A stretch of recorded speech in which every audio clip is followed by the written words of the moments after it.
Besnik Hase synon të kthejë Anderlechtin përsëri në majën e futbollit belg dhe për këtë arsye trajneri shqiptar ka nisur të planifikojë që tani përforcimet për merkaton e futbollistëve me të cilët do të përballojë sezonin e ardhshëm.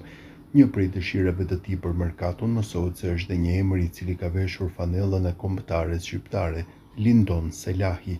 Mesfushori 26 vjeçar ka mbyllur këtë sezon me titullin kampion dhe Kupën e Kroacisë, duke dominuar plotësisht futbollin në këtë vend me fanellën e Rijekës. Kontrata e tij përfundon në qershor dhe ai pritet të vendosë për të ardhmen e tij meqë do të dalë së shpejti futbollist i lirë.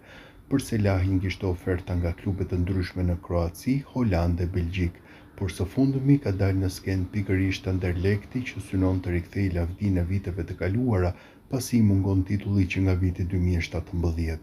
Në sezonin e fundit skuadra drejtuar nga trajneri shqiptar mbylli në vendin e 4 të kampionatit, shumë larg ekipeve që rivalizonin për titullin, ndaj Hasi ka piketuar emra me eksperiencë si Selahi për të përforcuar ekipin.